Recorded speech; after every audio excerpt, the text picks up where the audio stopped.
கிறிஸ்துவுக்குள் பிரியமானவர்களே, ஆண்டவர் இயேசு கிறிஸ்துவை பின்பற்றினால் உங்களுக்கு பொருளாதாரத்திலே உயர்வு கிடைக்கும், செழிப்பா இருப்பீர்கள் என்று சொல்லி போதிக்கிற செழிப்பு பிரசங்கியார்கள் அதற்கு ஆதாரமாக காண்பிக்கிற சில உதாரணங்களிலே ஆபிரகாம், ஈசாக்கு, யாக்கோபு என்கிறவர்கள் உட்படுவார்கள். அதிலே ஆபிரகாமுடைய ஆசீர்வாதமாக புதிய உடன்படிக்கையிலே பவுல் எதை கோடிட்டு காட்டுகிறார் என்று சொல்லி ஏற்கனவே ஒரு செய்தியிலே பகிர்ந்திருந்தேன். இந்த நாளிலே கூட யாக்கோபுடைய ஆசீர்வாதம் என்ன என்பதை நாம் வேதத்திலிருந்து ஆராய்ந்து கற்றுக்கொள்ள இருக்கிறோம். இன்னைக்கு யாக்கோபுடைய ஆசீர்வாதமாக பலர் சொல்வது என்ன தெரியுமா? யாக்கோபுக்கு திரளான ஆடு மாடுகள், செல்வங்கள், திரளான கூட்டங்கள் இருந்தார்கள், அதுதான் யாக்கோபுடைய ஆசீர்வாதம், அந்த விதமாக கர்த்தர் உங்களையும் ஆசீர்வதிப்பார் என்று சொல்லி போதிக்கிறார். உண்மையிலே அது சரிதானா என்று சொல்லி பார்ப்போம். சிலர் அதை வைத்து பாடல்கள் கூட எழுதுவதுண்டு. வெறும்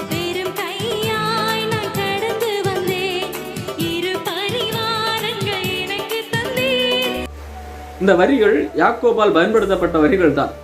ஆனால் இதை யாக்கோபு சொல்லும் போது யாக்கோபு எப்படிப்பட்ட மனநிலையில் இருந்தார் என்பதை நாம் பார்த்துக் கொள்ள வேண்டும். சரி, அந்த பகுதிக்கு செல்வோம்.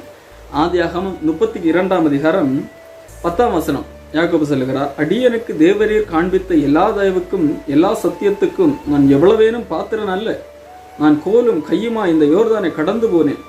இப்பொழுது இவ்விரண்டு பரிவாரங்களை உடையவனானே. நான் கோலும் கையுமாக கடந்து போனேன், ஆனால் இப்பொழுது 2 கூட்டம் எனக்கு பின்பாக இருக்கிறார்கள்.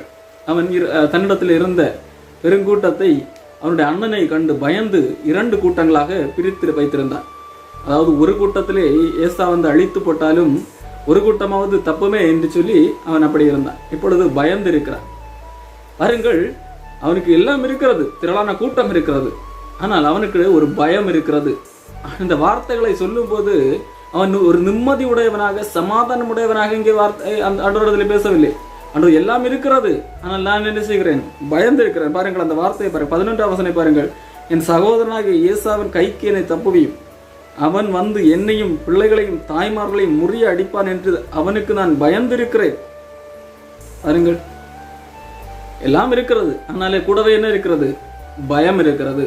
இன்னைக்கு அநேகர் செல்வம், பொருளாதாரம் இவைகள் தான் ஆசீர்வாதம் என்று சொல்லுகிறவர்கள் அவர்களை எல்லாம் பெற்றுக்கொண்டு பயந்திருக்கிறார்கள். நிம்மதி இல்லாத, சமாதானம் இல்லாத ஒரு வாழ்க்கையை வாழ்ந்து கொண்டிருக்கிறார்கள். சரி, யாக்கோபுக்கு இதெல்லாம் இருக்கிறது, இதுதான் ஆசீர்வாதம் என்று சொன்ன யாக்கோபு நினைத்தானா என்று பார்த்தால் இல்லை. யாக்கோபு இதையெல்லாம் ஒரு ஆசீர்வாதமாக அவன் எடுத்துக்கொள்ளவில்லை. ஒருவேளை இதையெல்லாம் ஆண்டவருக்கு கொடுத்த ஆசீர்வாதம் தான் முக்கியமான ஆசீர்வாதம் என்று எண்ணி இருந்தால் யாக்கோபு மறுபடியும் ஆண்டவரிடத்தில் என்னை ஆசீர்வாதம் என்று கேட்டிருக்க மாட்டான். பாருங்கள், ஆதியாகமம் 32 அதிகாரம் 26 பாருங்கள். அவர் நான் போகட்டும், பொழுது விடுகிறது என்றார். அதற்கு அவன் யாக்கோபு, நீர் என்னை ஆசீர்வதித்தால் ஒழிய உம்மை போக விடேன் என்றார். பாருங்கள், இங்கே ஒரு மனிதனோடு போராடுகிறார். தேவனால் அனுப்பப்பட்ட ஒரு மனிதன் அவனோடு போராடி என்னை ஆசீர்வதித்தால் ஒழிய உம்மை போக விட மாட்டேன் என்று சொல்லி அங்கே சொல்லுகிறார். என்னை ஆசீர்வதிக்கவே வேண்டும் என்று சொல்லி அங்கே யாக்கோபு கெஞ்சுகிறதை பார்க்கிறோம். அவன் ஏற்கனவே ஆசீர்வாதம் பெற்றவன். அது ஆடு மாடுகள், திரளான மனிதர்கள், இதுதான் ஆசீர்வாதமாக யாக்கோபு கருதி இருந்தால் யாக்கோபு இங்கே மறுபடியும் அதற்காக ஆசீர்வாதத்திற்காக கெஞ்ச வேண்டும். அப்போ எல்லாம் இருக்கிறது, ஆனால் அவன் ஆசீர்வாதம் பெற்றவனாக உணர்ந்து கொள்ளவில்லை. காரணம், அவனுக்குள்ளாக பயம் இருக்கிறது, நிம்மதி இல்லாத தன்மை இருக்கிறது, சமாதானம், சந்தோஷம் இல்லாத சூழ்நிலை யாக்கோபுக்கு காணப்படுகிறது. எல்லா செல்வங்களும் செழிப்புகளும் பெற்று வாழ்க்கையிலே நிம்மதி இல்லாத, சந்தோஷம் இல்லாத சூழ்நிலையிலே வாழ்ந்து என்ன பயன்? ஆண்டவர் இயேசு கிறிஸ்து கூட சொல்லுகிறார், இந்த உலகம் முழுவதையும் ஆதாயப்படுத்தி தன் ஜீவனை நஷ்டப்படுத்தினால் அவனுக்கு லாபம் என்ன? ஆனால் இன்றைக்கு அப்படிப்பட்ட உலக காரியங்களை தான் ஆண்டவருடைய ஆசீர்வாதமாக காண்பிக்கிறார்கள். இங்கே யாக்கோபுக்கு எல்லாம் இருக்கிறது, ஆனால் அவன் கேட்கிறான், என்னை ஆசீர்வதியும், என்னை ஆசீர்வதித்தால் ஒழிய உம்மை போக விடேன் என்று சொல்லி அங்கே கெஞ்சுகிறான். அப்படியானால் யாக்கோபுக்கு ஆசீர்வாதம் இருப்பதாக தோன்றவில்லை. ஆகவே அவன் ஆசீர்வாதத்தை கெஞ்சுகிறான், போராடுகிறான். விடவே மாட்டேன், என்னை ஆசீர்வதித்தால் ஒழிய விடவே மாட்டேன் என்று சொல்லி போராடுகிறான். அந்த அளவுக்கு அவன் தான் ஆசீர்வதிக்கப்படவில்லை என்பதிலே உறுதியாக நம்பினான். இப்பொழுது தேவனோட சார்பிலே யாக்கோபோடு கூட போராடின அந்த புருஷன் யாக்கோபுக்கு ஒரு ஆசீர்வாதத்தை கொடுக்கிறார். அது என்ன ஆசீர்வாதம்? செல்வங்களா? இல்லை பொருளாதார உயர்வுகளா? சரீர ஆரோக்கியமா? இல்லை. அங்கே பாருங்கள், உண்மையிலே இந்த ஆசீர்வாதத்தை பெற்ற பின்பதாக யாக்கோபுடைய சரீரத்திலே குறைபாடு தான் உண்டானது. அதன் பிறகு அவன் நொண்டி நொண்டி நடந்தானான். காரணம், யாக்கோபு கூட போராடின அந்த மனிதன் யாக்கோபுடைய தொடையிலே தொட்டு யாக்கோபுடைய தொடை சுளுக்கி போயிற்று. அதன் பிறகு நொண்டி நொண்டி நடந்தான் என்று சொல்லி வேதம் சொல்லுகிறது. ஒருவேளை அந்த இடத்திலே நாம் யாக்கோபு ஆசீர்வாதத்தை பெற்று நடந்து வரும்போது யாக்கோபை பார்த்தா நாம் என்ன நினைப்போம்? போகும்போது நன்றாக போனான், ஆனால் வரும்போது ஆசீர்வாதத்தை பெற்று வரும்போது நொண்டி நொண்டி வருகிறான். இது என்ன ஆசீர்வாதம்? வியப்பாக இருக்கிறது அல்லவா?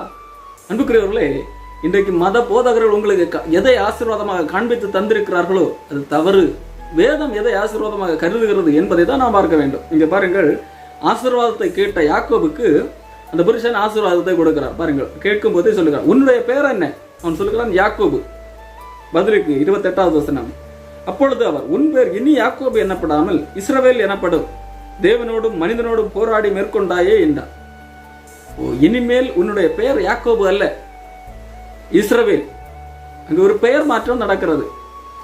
நம்மளோட பார்வையிலே பெயர் மாற்றம் என்பது ஒரு சாதாரண விஷயமாக தோன்றலாம். அன்றைக்கு அந்த பெயர் மாற்றம் என்பது அது சுபாவத்தோடு சம்பந்தப்பட்டது. யாக்கோபு என்றால் காலை பிடித்து இழுப்பவன், அதாவது ஏமாற்றுக்காரன், எத்தன் என்று அர்த்தம். அந்த பெயரை தான் பெற்றோர்கள் போட்டிருந்தார்கள். அவனுடைய சுபாவமும் அப்படித்தான் இருந்தது. எப்படியாவது பிறரை கீழே தள்ளி காலை பிடித்து இழுத்து கீழே தள்ளிவிட்டு நான் முன்னுக்கு வர வேண்டும் என்ற நிலையில் தான் யாக்கோபு காணப்பட்டான். இப்பொழுது அவன் ஆசீர்வாதத்தை கேட்கும் போது அவனுக்கு கொடுக்கிற பாருங்கள், இஸ்ரவேல். இஸ்ரவேல் என்றால் தேவனுடைய இளவரசன் என்று பொருள். காரணம், தேவனோடும் மனிதனோடும் போராடி மேற்கொண்டாயே என்று சொல்லி இங்கே எழுதப்பட்டிருக்கிறது. நீங்கள் இதை ஆங்கில வேதாகமத்திலே கேஜேவியிலே நீங்கள் படித்து பார்ப்பீர்கள் என்று சொன்னால் பிரின்ஸ் என்கின்ற வார்த்தை அங்கே பயன்படுத்தப்பட்டிருக்கும். ஒரு பிரின்ஸை போல, அதாவது இளவரசனை போல தேவனோடும் மனிதனோடும் அதிகாரம் பெற்றாய், நீ வெற்றி பெற்றாய் என்று அங்கே எழுதப்பட்டிருக்கும். அன்புக்குரியவர்களே, தேவனோடும் மனிதனோடும் போராடி வெற்றி பெற்றான். என்ன போராட்டம் இது? என்ன விதமான போராட்டம்? தேவனோடு என்ன போராடினான்? என்னை ஆசீர்வாதிக்க வேண்டும் என்று சொல்லி ஒரு போராட்டம். எந்த ஆசீர்வாதம்? என்னை செல்வ செழிப்பாக்கும், என்னை சீமானாக்கும் என்று சொல்லி அவன் போராடவில்லை. அவன் தேவனுக்கு பிரியமான ஒன்றை கேட்டான். அது கேட்டது கிடைத்து விட்டது. எங்கே அவர் புதிய மனிதனாக மாற்றுகிறார். நான் புதிய மனிதனை, இனிமேல் உன்னுடைய பெயர் ஏமாற்றுக்காரன் அல்ல, உன்னுடைய பழைய வாழ்க்கையை விட்டு விட்டு நீ புதிய மனிதனாக மாறினாய், நீ தேவனுடைய இளவரசனாய் மாறினாய் என்று சொல்லி அங்கே சொல்லுகிறார். இனி உன்னுடைய பெயர் ஏமாற்றுக்காரன் அல்ல, தேவனுடைய இளவரசன், நீ தேவனோடு கூட இருக்கக்கூடியவன் என்று சொல்லி அங்கே ஒரு வார்த்தையை கொடுக்கிறார். இதுதான் ஆசீர்வாதம். அன்புக்குரியவர்களே, கர்த்தராகிய இயேசு கிறிஸ்துவை விசுவாசித்து அவரை ஏற்றுக்கொண்டவர்கள் எத்தனை பேர்களோ அத்தனை பேர்களும் தேவனுடைய பிள்ளைகளாகும்படி அதிகாரம் கொடுத்திருக்கிறார். யோவான் 1:12 சொல்லுகிறது. இதுதான் ஆசீர்வாதம். இந்த ஆசீர்வாதத்தை விட இன்றைக்கு எது பெரிதாக காண்பிக்கப்படுகிறது என்று சொன்னால் இந்த உலக காரியங்கள். அன்புக்குரியவர்களே, உலக காரியங்கள் எல்லாம் நமக்கு எது தேவை என்பதை தந்தை தருவார். அவருக்கு தெரியும் நம்ம ஒரு மனிதனை எப்படி வைத்திருக்க வேண்டும், ஒரு மனிதனுக்கு எந்த அளவிற்கு கொடுக்க வேண்டும், எந்த அளவிற்கு அவன் கொடுத்தால் அவன் சரியாக வாழ்வான் என்பது அவருக்கு தெரியும். நீங்கள் அதைகளுக்கு தேடாதீர்கள், நாடாதீர்கள் என்று சொல்லி பல வசனங்கள் உண்டு. ஆனால் ஆண்டவர் எதை தேடக்கூடாது என்று சொன்னாரோ அதைத்தான் இன்றைக்கு ஆசீர்வாதம் என்று சொல்லி மத போதகர்கள் காண்பித்துக் கொண்டிருக்கிறார்கள். தவறு. யாக்கோபுக்கு இங்கே பெயர் மாற்றம், அதாவது சுபாவ மாற்றம், புதிய மனிதனாக மாற்றினது தான் நாங்கள் ஆசீர்வாதமாக நாம் பார்க்கிறோம். தொடர்ந்து அவன் அதை சரியாக நம்பவில்லை. ஆகவே ஆண்டவர் மறுபடியும் தோன்றி சொல்லுகிறார், நீ யாக்கோபு கிடையாது, நீ மாறிவிட்டாய், நீ புதிய மனிதன் என்பதை அவனுக்கு மறுபடியும் ஞாபகப்படுத்துகிறார். ஆதியாகமம் 35:10 இப்பொழுது உன் பேர் யாக்கோபு, இனி உன் பேர் யாக்கோபு எனப்படாமல் இஸ்ரவேல் என்று உனக்கு பெயர் வழங்கும் என்று சொல்லி அவனுக்கு இஸ்ரவேல் என்று பெயரிட்டார். இங்கே ஆண்டவர் வந்து அங்கே ஒரு ஆண்டவர் சார்பாக ஒரு புருஷனாக போன்ற ஒரு வந்து யாக்கோபோடு போராடுறார். இங்கே தேவனே தரிசனமாகி சொல்லுகிறார், இனி உன் பேர் யாக்கோபு என வழங்கப்படாமல் இஸ்ரவேல் என்று வழங்கப்படும் என்று சொல்லி சொல்லுகிறத பார்க்கிறோம். அன்புக்குரியவர்களே, ஆண்டவர் மறுபடியும் உறுதிப்படுத்துகிறார், நீ யார் என்பதை அவனுக்கு உணர்த்துகிறார். நீ தேவனுடைய இளவரசன் என்று சொல்லி பேசுகிறார். அதான் ஆசீர்வாதம். அன்புக்குரியவர்களே, தேவனை விட்டு விலகி இருக்கிற மனிதன் தேவனோடு இணைந்து தேவனுடைய பிள்ளையாக மாறுவது அல்லது தேவனுடைய இளவரசனாக தேவனோடு கூட உன்னதத்தில் உட்காருவது, அந்த அனுபவம் தான் ஆசீர்வாதம். தொடர்ந்து பாருங்கள், ஆதியாகமம் 35 11 வசனத்தில் பார்க்கும்போது தேவனுடைய சித்தத்தை சொல்கிறார், தேவனுடைய திட்டத்தை அங்க வெளிப்படுத்துகிறார். பின்னும் தேவன் அவனை நோக்கி, நான் சர்வ வல்லமுள்ள தேவன், நீ பலுகி பெருக, ஒரு ஜாதியும் பற்பல ஜாதிகளின் கூட்டங்களும் உன்னிடத்திலிருந்து உண்டாகும், ராஜாக்களும் உன் சந்ததியில் பிறப்பார்கள். நான் ஆபிரகாமுக்கும் ஈசாக்கும் கொடுத்த தேசத்தை உனக்கு கொடுப்பேன், உனக்கு பின் உன் சந்ததிக்கும் இந்த தேசத்தை கொடுப்பேன் என்று சொல்லி தேவன் அவனுடைய பேசின ஸ்தலத்திலிருந்து அவனை விட்டு போறான். இதுதான் ஆசீர்வாதம். அதாவது அவனை கொண்டு தேவனுடைய திட்டம் எப்படி நிறைவேற்ற போகிறார் என்பதை கூறுகிறாள். அதுதான் ஆசீர்வாதம். அந்த யாக்கோபின் வழியாக ஆபிரகாமுக்கு கொடுத்த அந்த ஆசீர்வாதத்தை அப்படியே நிறைவேற்றுகிற அந்த காரியம். இங்கு மாறாக யாக்கோபுக்கு செல்வங்களை கொடுப்பதோ ஆடு மாடுகளை திரளாக கொடுப்பதோ இங்கே ஆசீர்வாதமாக ஆண்டவர் கொடுக்கவில்லை. இன்னைக்கு மத போதகர்கள் எவ்வளவாக திரித்து உங்களை ஏமாற்றிக் கொண்டிருக்கிறார்கள் என்பதை சிந்தித்து பாருங்கள். அன்புக்குரியவர்களே, ஆண்டவரை அறியாத மனிதர்களும் இப்படிப்பட்ட செல்வ செழிப்புகளிலே மிதந்து கொண்டிருக்கிறார்கள். அப்படியானால் அவர்களுடைய கடவுள் தான் அவர்களை அதிகமாக ஆசீர்வதித்திருக்கிறார் என்று பொருளாகிவிடும் அல்லவா? அல்ல, அவர்கள் தேவனை அறியாதவர்கள், தேவனோடு எந்த உறவும் இல்லை. அந்த விதத்தில் அவர்கள் ஆசீர்வதிக்கப்பட்டவர்கள் அல்ல. ஆனால் யார் ஒருவர் தேவ உறவை அறிந்து தேவனோடு கூட உன்னதத்தில் உட்கார்ந்திருக்கிறார்கள், அவர்கள் ஆசீர்வதிக்கப்பட்டவர்கள். இதைத்தான் யாக்கோபுக்கு ஆண்டவர் இங்கே உணர்த்துகிறார். நீ இதுவரை யாக்கோபாக இருந்திருக்கலாம், உன்னுடைய ஒரு பழைய மனிதனாக இருந்திருக்கலாம், இன்றிலிருந்து நீ புதிய மனிதன், தேவனுடைய இளவரசன். அதுதான் ஆசீர்வாதம்.